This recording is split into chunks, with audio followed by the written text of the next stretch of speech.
At this point, we bring in Lanao del Sur 1st District Congressman Alonto Adiong, who's also the Vice Chairman of the House Committee on Appropriations. Good evening, Congressman Adiong. Welcome to The Big Story. Yeah, good evening, Ces. Good evening, Pauline. Thank you for the invitation. So what were the challenges today? Was what we were expecting a signing or a ratification? Well, we were just waiting for the finality of the printing of the bicameral report. Naturally, it would also go through the process of reconciling all the line items as discussed during the BICAM meetings, and eventually it will be printed out. We're talking here of not 2 pages, we're talking of thousands of pages, and it require ample of time. So there's no, if you ask me, it's a good thing that we have live streamed the discussion. Apart from what is happening right now, the flood control mess, it actually was the reason why it actually went on several days as compared to the previous experiences that we had during the bicameral conference. So I guess we were also expecting, in a way, that a pushback would happen, and ito nga, nangyari nga. Just giving the bicameral conference report to be published and to be again to be printed out, so that necessary signatures would also be affixed, and so there's a ratification scheduled supposedly today, but then again it was extended up to December 29th. So we are thankful. Personally, I'm thankful and I'm glad that we are not seeing a reenactment of the budget. But Senator Tito Soto still sees that possibility that there may be a reenacted budget, at least for January of next year. Well, I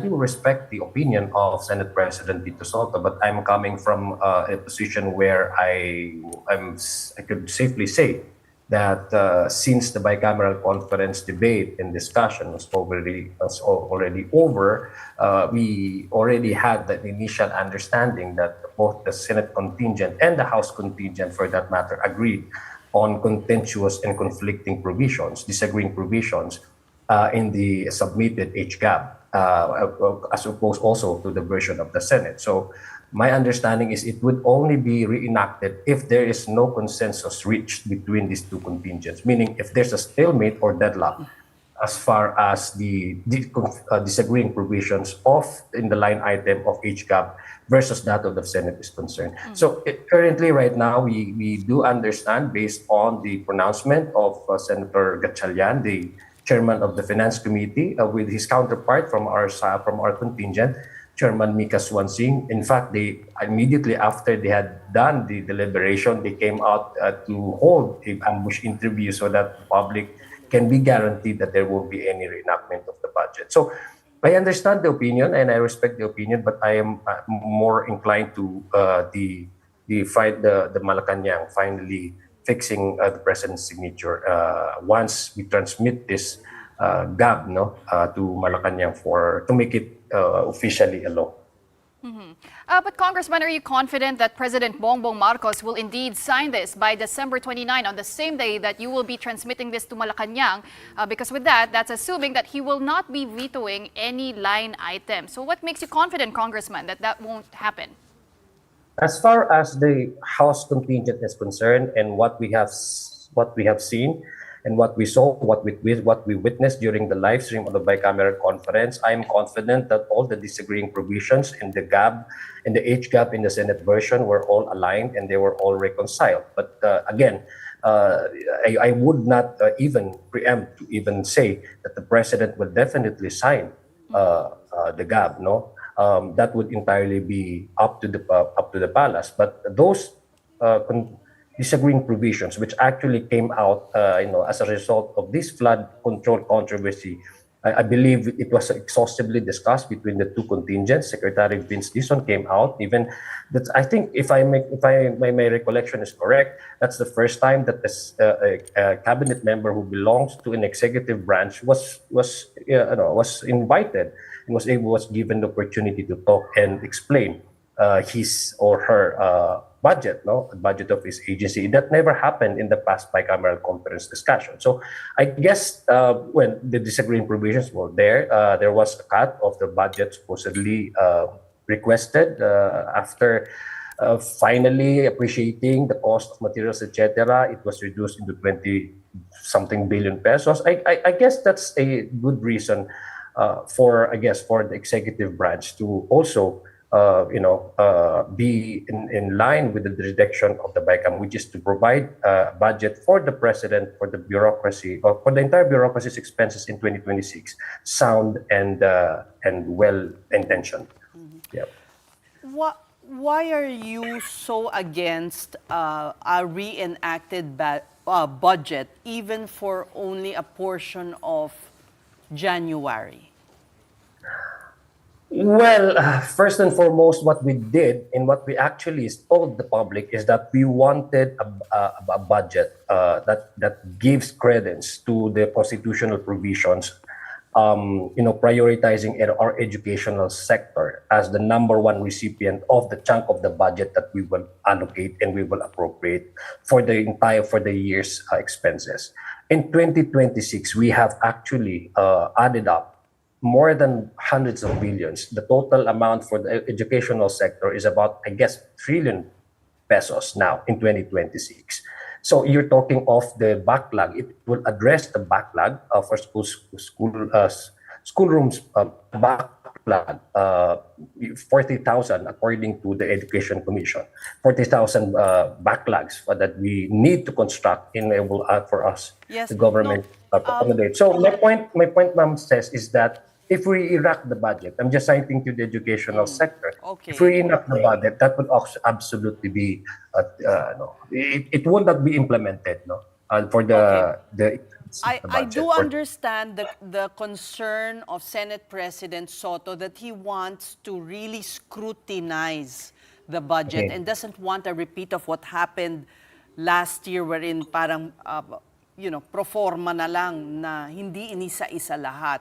So if that is done, and as you said, you're talking of thousands, hefty documents, parang hindi kaya ng to finish this year. So I'm asking why not? It doesn't mean a reenacted budget for the entire of 2026, but only to give you more time, the legislators, to scrutinize line by line the budget. Yes, based on our calendar of activities, the Senate and the House of Representatives, I don't know with the Senate, but in the House of Representatives, we hold sessions 3 days in a week, meaning Monday up to Wednesday. So we still have Thursdays and Friday for our other legislative functions. So my position, I don't want to preempt what would be the result of how the bicameral conference would order the technical group to produce the bicameral committee. But my presumption, I guess, is that prior to the 29th, there's going to be already a committee report, but not officially delivered in the plenary and both plenaries of the House of Representatives and the Senate. Meaning to say, those members can, once it is printed out officially, without even necessarily officially discussed it for ratification in an open session, my understanding is that there would be already a copy for each of the congressmen and senators to appreciate and to also do a line item, should they decide to do that, meticulously check every line items in the budget. Well, Congressman, House Speaker Boji D lauded the BICAM deliberations, saying that it was free from any insertions. But what guarantees can you give the public na wala po talagang pork, walang mga insertions in the 2026 national budget? Because there are also minority lawmakers asking for copies of the documents, the adjustments that took place during the BICAM. Will this be released to the public, Kong?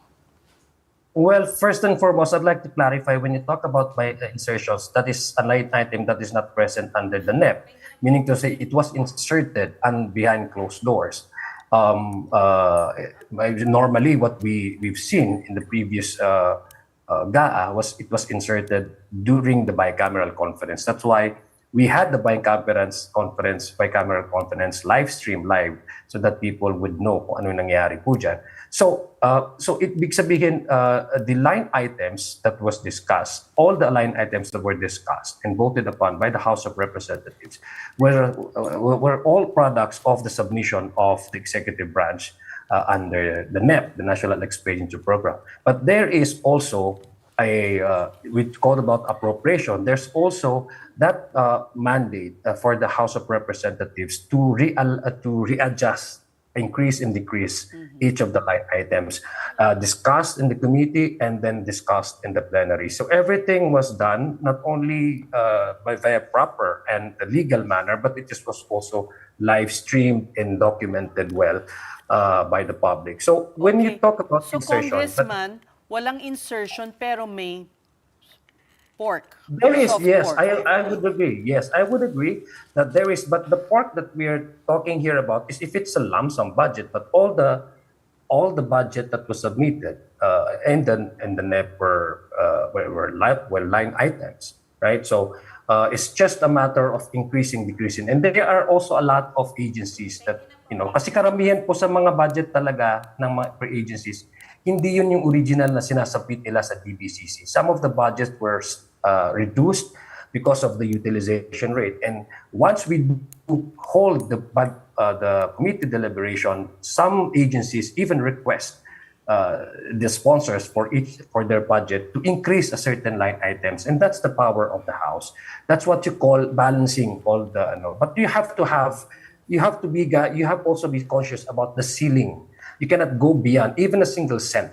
Hindi mo po pwede yun. So once you increase a certain funding, you also have to point out which line item would you reduce the funding based on the utilization rate and the implementation of the projects.